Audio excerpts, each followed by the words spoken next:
Aquarius, welcome po sa ating channel.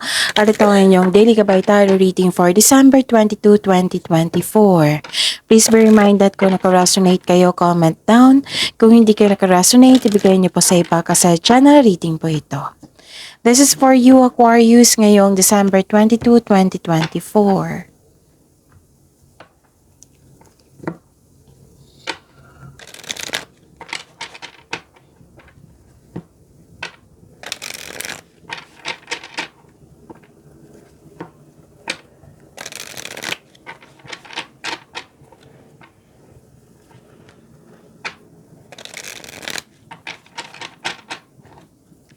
Para po ito sa inyo, Aquarius, ngayong December 22, 2024. Maraming salamat po sa inyong patuloy na suporta at maraming salamat din po sa mga hindi nag-skip ng ads. Gamitin ang reading na ito bilang gabay lamang sa mga hindi pa nag-subscribe. Subscribe na po kayo at click bell notification para malaman nyo na may bago tayong video. Para sa mga gustong magpa-reading po, may lumabas dyan sa screen nyo ngayon. Panoorin nyo po at sundin ng instruction. Calling the attention sa mga suki ko dito na Aquarius, open na po ang inyong monthly gabay tarot reading for December 2024. May 6 months from now reading tayo at love life reading po. So message me Aquarius for schedule. Maraming salamat po. Spirits Guide, mga ganap po ngayong December 22, 2024 para po kay Aquarius. I need 3 cards po.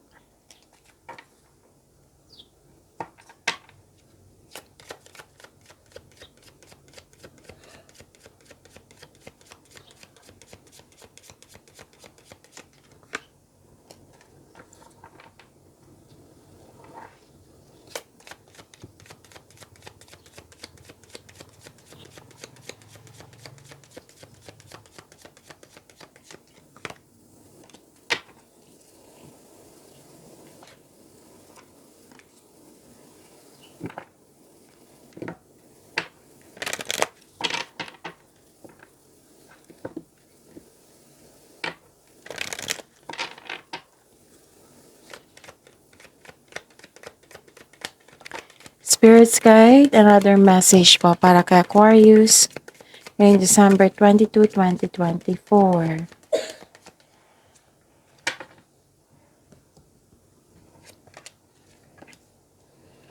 Okay. Aquarius, ngayong December 22, 2024.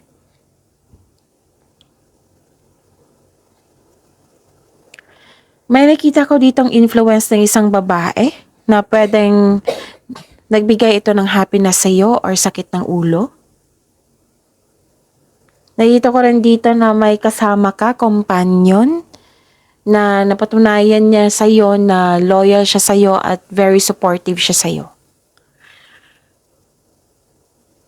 Nakita ko rin dito na nagkaroon kayo ng bagong kasamahan or kaibigan na magaan ang loob mo sa kanya. Nakita ko some of you na na-hired as katiwala. Pwede din may bago kayong pet, pwede din may bago kayong gamit na nagbigay ng pamper sa iyo. Nakikita ko dito nagkaroon ng career stability. Career stability, and nakita ko rin dito na may dumating na opportunities at binigyan mo ng long-term plans. Okay? Long-term plans. Okay? So, wondrous universe, walk in beauty, and great adventure, take a risk, venture forward. So, may I consider this is transformation, transition, pwedeng paglalakbay. So, pwede din pagpasya sa paglabas. Lalabas ka na. Pwedeng lalabas ka na sa comfort zone mo. So, take a risk. Venture forward. Spirits Guide, ano po yung energy ni Aquarius?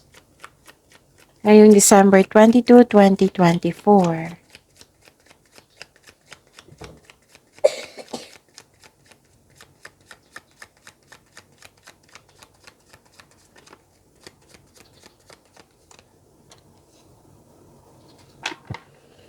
And the clarification of this card po.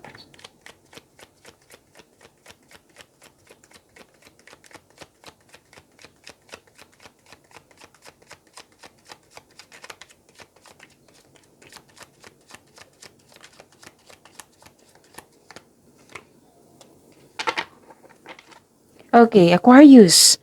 Napanood nyo na ba yung 2025 tarot reading nyo? Uploaded noong December 16, 2024. At nung sa December 17, uploaded po din yung career and money nyo, weekly gabay tarot reading. So, dalawang video po iyon. 2025 tarot reading at saka yung weekly gabay tarot reading for your career and money. Hanapin nyo po sa channel natin. Na-upload noong December 16. Okay? Panoorin nyo po kung gusto nyo po. Kung may narinig kayo, may nakita kayong repeating message, meaning to say, pinupush ng cards nyo yan kasi ang ilan sa inyo hindi pa binigyan ng atensyon. Na kung maaari din po, bigyan nyo po ng solusyon at aksyon. Remember Aquarius, at the end of the day, alam mo na ikaw lang taong may kakayahan at responsable na gumawa ng sarili mong katotohanan at kinabukasan. So, yun. Ano yung energy ni Aquarius? Nagkaroon po ng awakening, acceptance, purpose, self-assessment, atonement. This is transformation, yung sinabi ko sa inyo kanina na transformation dito sa oracle card nyo. May transformation, may ending with new beginning, bumalik yung power mo, bumalik yung confidence mo, you're taking an action with courage na. May parating na paghahatol or may pagbubunyag at may magsasorry sa'yo. This is also means accept and release your past so you are able to enjoy the next phase of your life. This is surrender, accept, release, forgive, at magkaroon ng healing. So, answering the call to action creates new opportunity. So, ito yung sinabi ko dito sa oracle card nyo na may dumating na opportunity at bibigyan mo siya ng action. Bibigyan mo siya ng long-term plans at action. Okay? So, mag-focus po daw kayo sa pag-release sa nakaraan at mag-move forward kayo into a new and more successful period. Acknowledge for your success is coming po. Yes, nakikita ko dito. Sabi po ng card dito, acknowledge for your success is coming. Parating na po. Pwedeng sa magkakaroon ng financial growth na magkaganap. So, yun. At nakita ko dito na accept your mistakes as well sa taong ito. Kasi maghihingi siya ng sorry. So you can successfully let the past go. Nung nakaraan pa ito, Aquarius, no, pansin nyo na may gusto makipagkita sa inyo at mahihingi ng sorry. Ito na yung action niya. Hihingi siya ng sorry. So accept this person. What I meant is accept yung sorry niya. Hindi naman ibig sabihin accept mo siya, 'di ba? Ang sabi dito, you have to accept this apologies.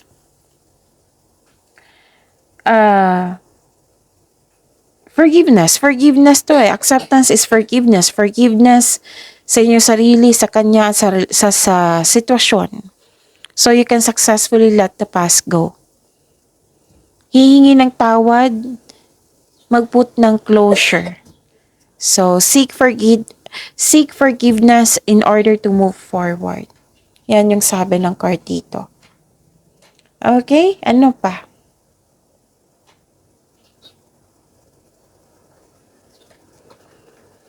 Nakikita ko rin dito na habaan nyo pang pasensya nyo kasi naging impatient po daw kayo dito. Kung may dumating, tapos go kayo agad. Ganon. So, pag-isipan ng mabuti. Kailangan ng konkretong plano. Pag-isipan ng mabuti. Kailangan din na mahabaan ng pasensya nyo. So, ang requirement ngayon is habaan ng pasensya. Tapos, mag-ingat din mag-ingat po kayo sa scam investment. Kung may balak kayo mag-invest ngayon, pagpaplano. Pero nasa iyo naman po yung, nasa iyo po iyan. Kasi buhay niyo po iyan. So, ang sabi ng card dito na pagpaplano ay kailangan. Mag-ingat lang po kasi may nakita kong scam investment. Pwedeng naalala nyo to na nangyari na sa karaan. Pwedeng mangyayari. Okay? So, ano yung gagawin? Mag-ingat. Kung may offer sa inyo dyan for investment, then mag-ingat. Kasi nakita ko dito na some of you nagdesisyon agad na hindi pinag-isipan kung karapat-dapat ba. Kasi naging frustrated na makuha agad ang gusto mo. Na-attract ka na-attract. Pwede din na may gusto kayong bilhin dyan. Na pag-isipan nyo niyang mabuti, matibay pa yan, ganun. Pagpaplano. Okay? So, yon.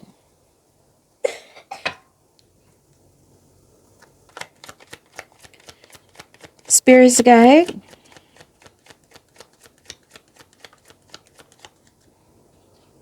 Career and money po ni Aquarius ngayon December 22, 2024.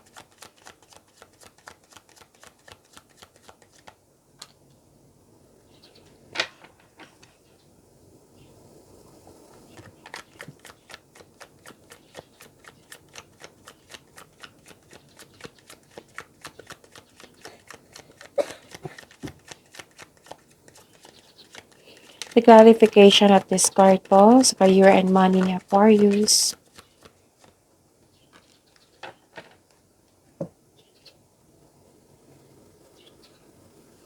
Okay, sa career and money mo, Aquarius. Oh, may concern kayo sa unfair treatment dito. Bias, false accusation, injustice, irresponsible, may taong hindi totoo sa iyo. May taong nagsinungaling sa iyo. Okay? Nakikita ko dito na mag-ingat kayo sa taong may mali at masamang paratang sa iyo. Pwede din nagkaroon ng disbalance sa connection sa isang tao dyan, sa career and money mo, or sa importanteng sitwasyon ngayon. Ang advice ng card niyo po dito, find your voice and stay strong to your values. Basta panatilihin mo maging totoo. Sa kasabihan pa, with the right values, rewards comes. Okay? So, yun. Wow.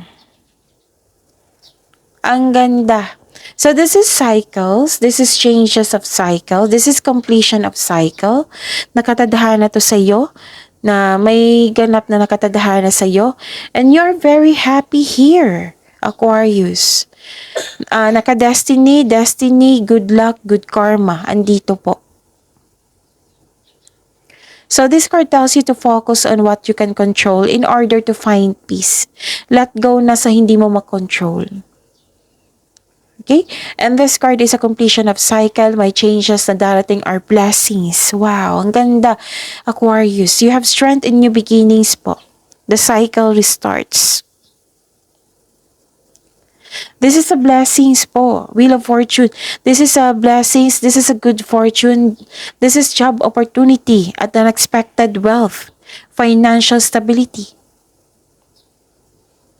Kung gipit ka ngayon, may parating na blessings na makapagbago sa iyong kaperahan.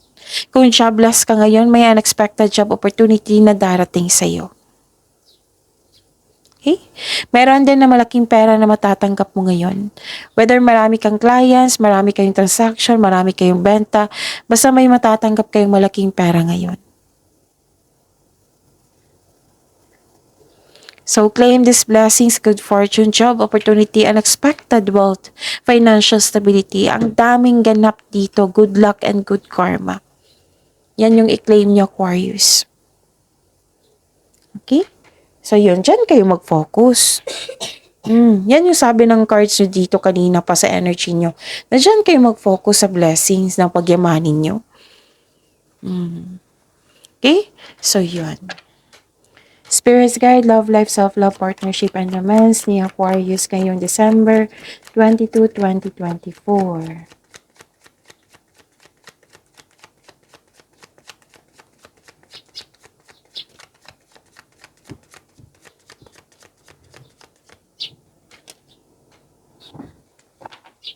And the clarification of this card po para kay Aquarius.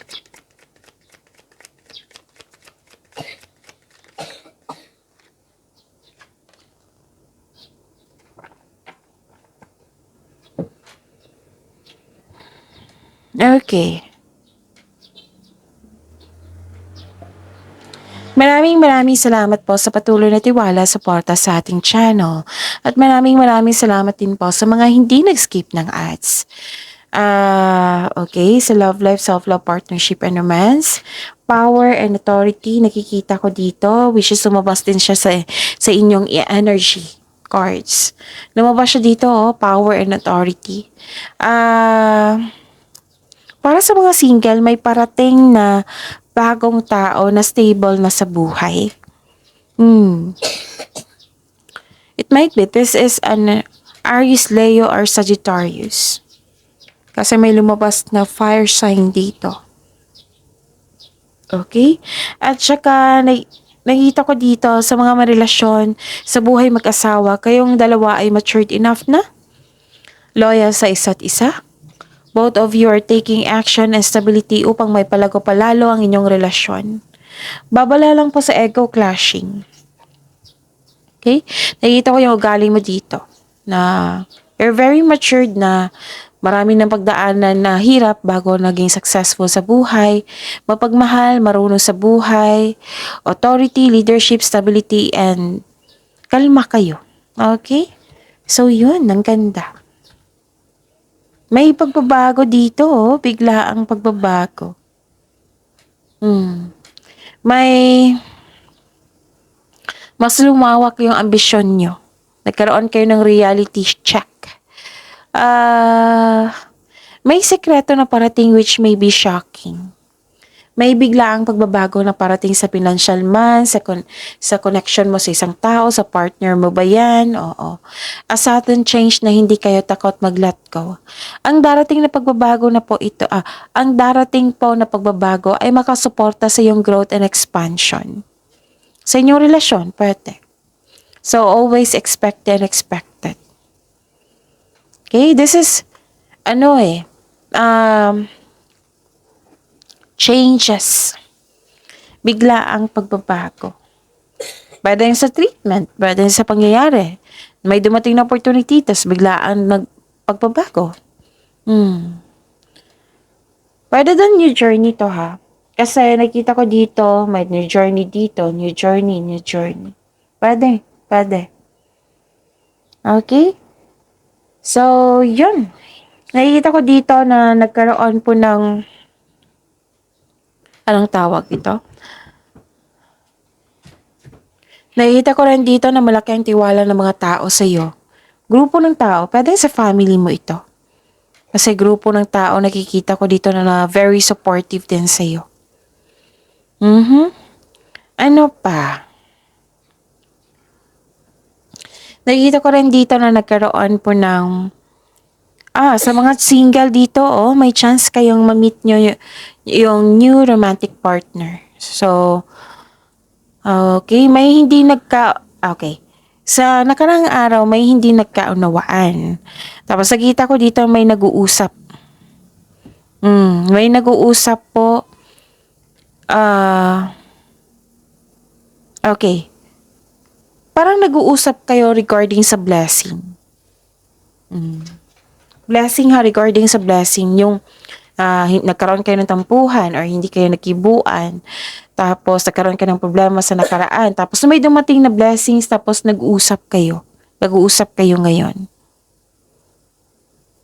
Magandang new experiences na nakikita ko dito after a time of sadness. So you are moving from a painful cycle to happiness. So embrace new situation po na dumating sa iyong buhay. Puro new situation, no? 4 na card na nagsabi dito, new situation, new journey, ganun. So ang daming blessings sa binigay sa inyo, Aquarius. Ang ganda-ganda. So yan, ang sabi ng card dito, may mga sitwasyon talaga na hindi mo makontrol. Na maaring na-distract kayo sa yung hindi nyo makontrol.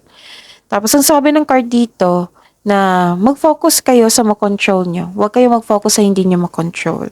Like for example, nagkaroon kayo ng tampuhan na hindi mo makontrol yung emotion niya. Kasi decision niya yan eh. So give time. Mag-uusap din kayo niyan soon. Yan. So yun ha. So claim this good luck, good karma, nakatadhana yan sa iyo na nagkaroon may nakita ko ditong fate, destiny, completion of cycle. Yan, mag-focus kayo niyan. Okay? So yan, bagayanin niyo po yung blessings sa binigay sa inyo, Aquarius. See you tomorrow. Please like, subscribe, and click po button for notification para updated po kayo sa daily tarot reading natin. Maraming salamat po.